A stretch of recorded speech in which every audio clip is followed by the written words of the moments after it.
Hi, everyone, and welcome to Heal Endometriosis Naturally with Wendy K. Laidlaw. Wendy has spent the last 2 years helping women with various stages of endometriosis to heal naturally after putting her condition into remission. After her own healing success from stage 4 endometriosis and adenomyosis, she's inspired to heal others, and her goal is to help some of the 175 million women know that there is another way other than painkillers, drugs, or surgery. This is the place to be for real talk with real people for real results, so you can learn how to heal your endometriosis naturally. Please note that the opinions expressed in this program may represent options, but are not a substitute for proper medical care. Before starting any new healthcare program, we recommend you consult with a health professional.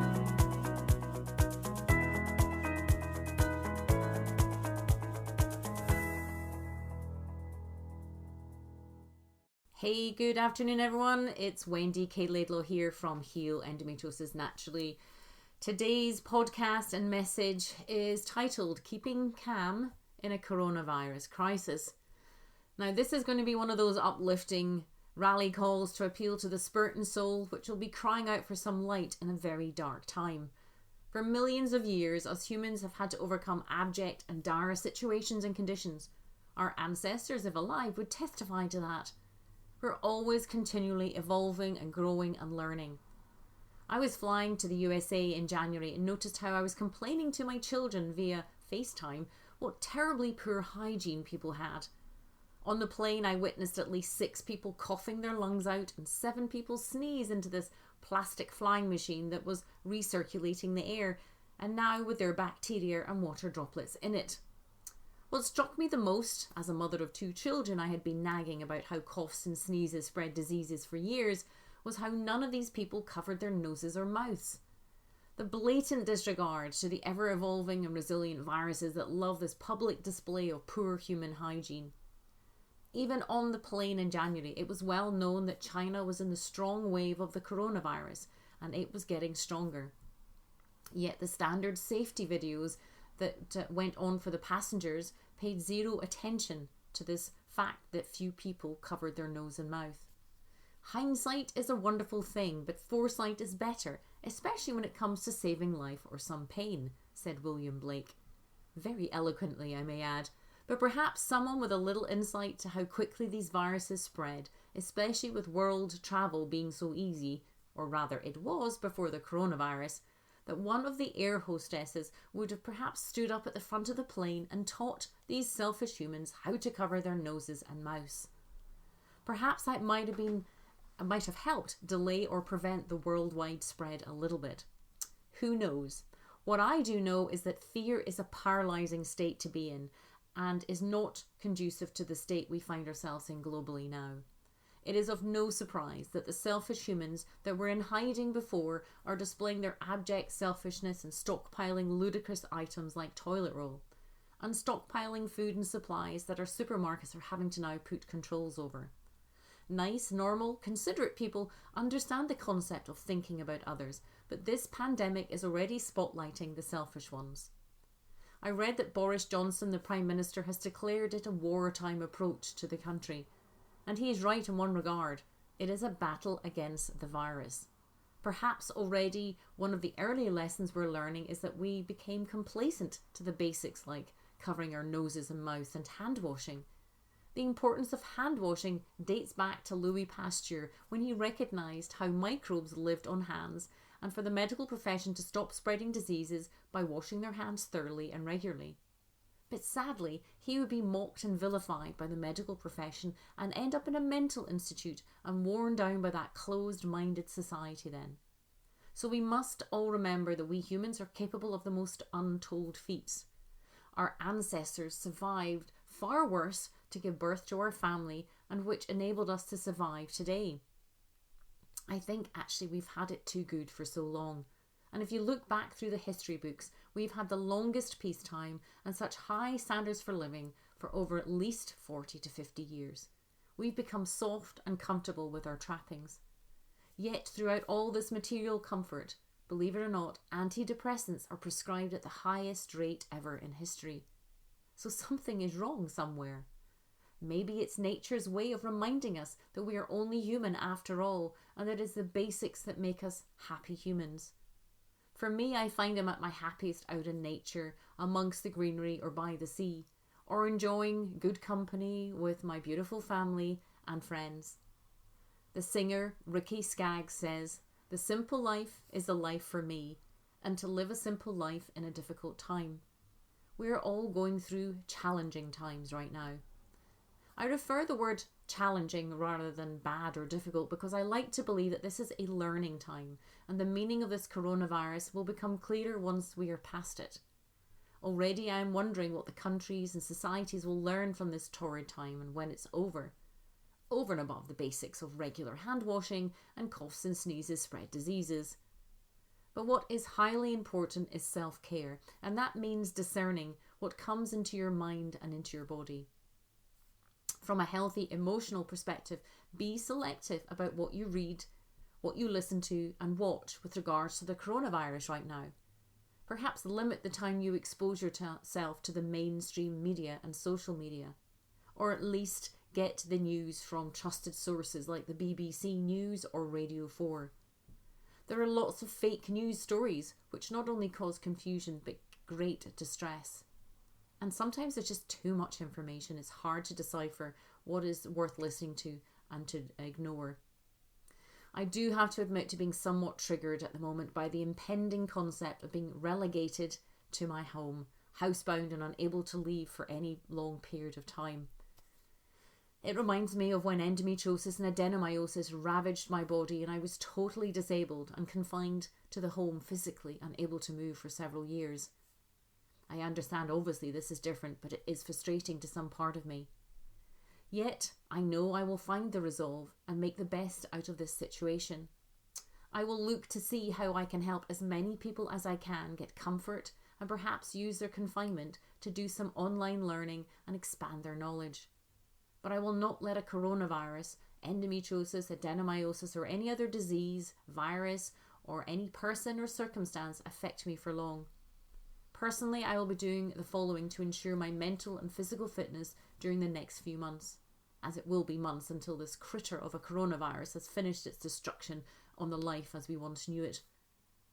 I will be carrying out basics like yoga practices in my sitting room, in my hall and in my bedroom every day. I will absolutely be following through on the breathing exercises like Wim Hof recommends 3 to 4 times a day. It's 10 times we need to remember to keep breathing. I will go for a walk in nature whilst I can and I am allowed with my dog. I will take my acidophilus to repopulate my intestinal tract with the good bacteria that is required.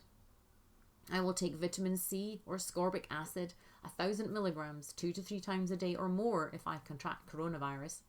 In China, believe it or not, they've been treating those affected with corona with vitamin C, intravenous drips and beta-glucan. I will continue to have my green juices and my power shakes and avoid those artificial sugars that affect the immune system, fast foods and of course wheat. Even just the very act of deep breathing exercises can have a profound positive effect on your immune system, if not only your mental health. I mentioned Wim Hof and he's worth repeating. Wim Hof, also known as the Iceman, is one of my favourite natural health gurus from the Netherlands. He's a Dutch extreme athlete noted for his ability to withstand freezing temperatures. He has set Guinness World Records for swimming under ice, prolonged full body contact with ice, and still holds the record for a barefoot half marathon on ice and snow in the North Pole. What is very interesting about Wim Hof's studies is to do with the breathing in particular in the 2014 Radboud study. It showed that Wim Hof's practices upregulates, improves your immunity by increasing the production of white blood cells and B lymphocytes. These are the little critters that protect you from foreign marauders such as viruses. Wim Hof practices won't keep COVID-19 or the coronavirus from invading your body, but clearly a strengthened immune system means a bigger arsenal to combat infection and therefore fewer and less severe symptoms. So it's all about power and control and what you can influence upon your body in nice, simple ways. Viktor E. Frankl, in his famous book, Man's Search for Meaning, says that between stimulus and response, there is space. In that space is our power to choose our response. In our response lies our growth and our freedom. And it's so true. We have the power now to stop, slow things down and think and prevent ourselves from getting into a panicked and a triggered state. And he also said everything can be taken from a man, but one thing. The last of human freedoms, to choose one's attitudes in any given set of circumstances, to choose one's own way. And again, at this particular time, we can choose how we're going to respond to this situation and try and find the meaning in it all. So I choose in a dogged and determined fashion, if not a little bit irritated at times, as I see how the situation is being handled, to keep searching for the meaning in all of this. And I implore you to do the same. I remember sharing this with an associate woman a week or so ago that I worked with some time ago, and she scoffed at me. Yet scoff all she may, for all I know is I will use this learning and time to springboard forward with greater wisdom, strength, and energy for myself and for others. I have no choice. None of us do. And I certainly do not choose to wallow in self-pity or doom and gloom. That has never helped the human spirit in any way, shape, or form. In fact, where I think we've gone wrong in our modern day society is that what we have been perceived as, or what has been perceived as the holy grail of life, are just illusions and mirages. Fast, shiny sports cars, big houses, fancy clothes. The accumulation of material wealth has been projected as to that's what makes a human happy. But when you read the interviews of people who have literally lost every material thing they owned and were forced to start again, they did so very, very differently. Money or material goods were not the driving factors. It was something bigger. I came very close several years ago to literally losing everything. I feared my son and I were going to have to live in our car. I was forced to wind up my property business, and my body went on strike for a few years. And then I divorced my toxic ex, who was so full of rage he vowed that I'd be financially destroyed by the time he'd finished with me. And it almost came to pass. But yet during those torrid 3 years of the divorce, I focused on daily journaling, meditation and prayer to get me through. And when you're almost left with nothing, you have no choice but to come back to self. So do not underestimate the power that you hold within you, the guidance and wisdom that is waiting to be tapped into, the wealth that lies within. But we must keep our heads, as they say. We have control over what comes into our world by way of news and social media, so be discerning. There is now emerging good news stories coming out of China, as they announced today that no more new cases of coronavirus have been identified. A BBC News reporter in China has confirmed restrictions have been lifted and families are walking out into the spring sunshine. So be mindful and conscious, and if you start to feel stressed and scared or anxious or your chest is tight, then stop and breathe. Stop reading and exposing yourself to information until your nervous system has calmed down. Go for a walk with a mask if you must. Get outside and sit in greenery, even if only for 5 minutes. Or if you've been ordered to stay indoors, put on some meditation music or guided meditation and breathe deeply.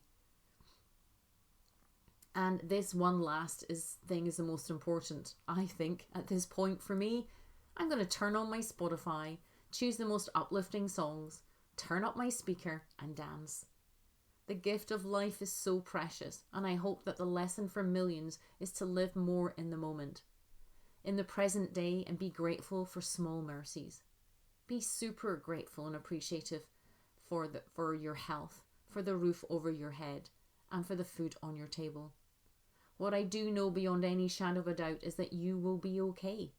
You will get through this, and you will come out stronger. And I finish with Billy Ocean's lyrics, which seem very apt at this time. When the going gets tough, the tough get going. To your health.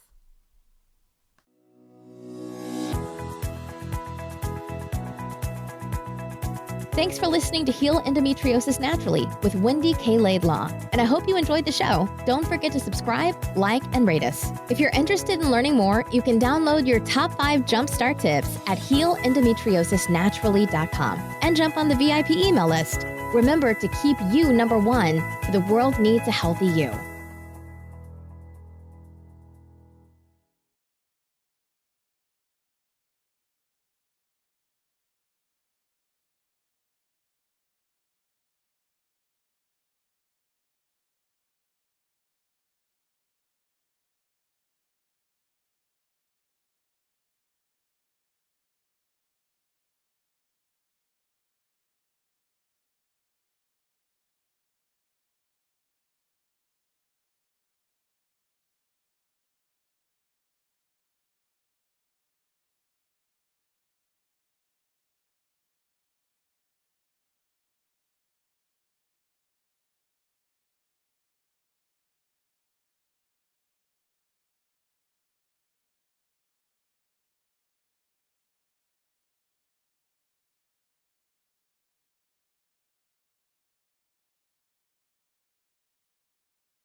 Thanks for listening to Heal Endometriosis Naturally with Wendy K. Laidlaw. And I hope you enjoyed the show. Don't forget to subscribe, like, and rate us. If you're interested in learning more, you can download your top 5 jumpstart tips at healendometriosisnaturally.com and jump on the VIP email list. Remember to keep you number one.